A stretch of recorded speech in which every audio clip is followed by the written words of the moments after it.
வணக்கம், வாழ்க வளமுடன். நான் உங்கள் ஜோதிடர் ஆஸ்ட்ரோ அழகர். இது பாவாளி ஸ்ரீ காமாட்சியம்மன் ஜோதிட நிலையம். நாம் இதுவரை இந்து சமுதாய சம்பிரதாயம் என்ற தொடரில் 19 பதிவுகளை பார்த்துள்ளோம். இன்று பார்க்க போவது 20வது பதிவு.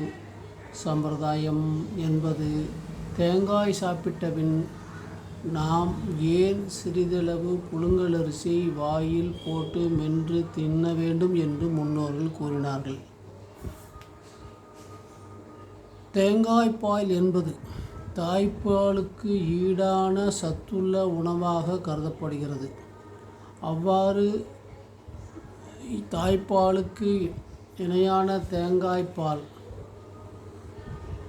தேங்காய் மூலிகம் கிடைப்பதால் நாம் தேங்காயை வெறும் உணவாகவும் சேர்த்துக்கொள்ளலாம், உணவோடு தேங்காயையும் சேர்த்துக்கொள்ளலாம். அவ்வாறு உணவில் தேங்காய் சேர்த்து கொள்ளும் பொழுது அதில் உள்ள விட்டமின் சத்துக்கள் மற்றும் கால்சியம், பாஸ்பரஸ் போன்ற சத்துக்கள் நம் உடலில் சேர்ந்து உடல் நோய் எதிர்ப்பு சக்தியை உண்டாக்குகிறது. இவ்வாறு தேங்காய் சாப்பிடும் பொழுது உடலுக்கு தேவையான நல்ல கொழுப்பும் உடம்பில் சேர்கிறது.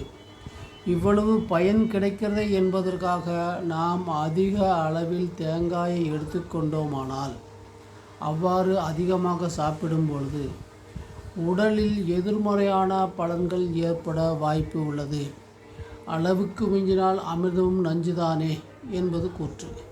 எனவே நாம் தேங்காயை உடம்புக்கு நல்லது என்று கருதி அளவுக்கு அதிகமாக சேர்த்து கொள்வதால் உடலில் வயிற்றுப்போக்கு, அரிப்பு போன்ற உபாதைகள் ஏற்பட வாய்ப்பு உள்ளது. மேலும் நல்ல கொழுப்பு என்பது மாறி கெட்ட கொழுப்புகள் உடம்பில் சேர வாய்ப்பு உள்ளது. எனவே தேங்காயை அளவு தெரியாமல் நாம் சாப்பிடும் பொழுது அதனால் ஏற்படும் எதிர்மறை பலன்களை நீக்க என்ன செய்வது என்ற யோசனையில் எழுந்ததுதான் சிறிது புழுங்கலரிசி வாயில் போட்டு மென்று திங்க வேண்டும் என்பது. அவ்வாறு ஏன் புழுங்கலரிசியை சாப்பிட வேண்டும் என்ற காரணம் என்னவென்றால், அதிகப்படியான தேங்காயில் உள்ள கொழுப்பை இரத்தத்தில் சேரவிடாமல் தடுக்கும் தன்மை புழுங்கலரிசிக்கு உள்ளது. எனவே தேங்காய் சாப்பிட்ட பின் சிறிதளவு புழுங்கரிசியை மென்று தின்று சாப்பிட்டால் நமது உடலில் உள்ள கெட்ட கொழுப்புக்கள் சேராமலும் உடலில் இரத்தத்தில் வேண்டாத கொழுப்பு சேரவிடாமலும் தடுக்கும் தன்மை புழுங்கலரிசிக்கு உண்டு என்பதால் அதை சாப்பிட வேண்டும் என்று முன்னோர்கள் கூறியுள்ளார்கள். வணக்கம், வாழ்க வளமுடன். இன்னொரு நாளில் இன்னொரு பதிவில் சந்திக்கிறேன்.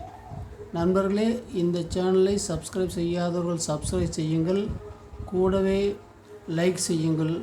பெல் பட்டனையும் அழுத்துங்கள். பெல் பட்டனை அழுத்தினால் நான் போடும் பதிவு உங்களுக்கு அறிவு மூலமாக அன்றே உங்களை வந்து சேரும்.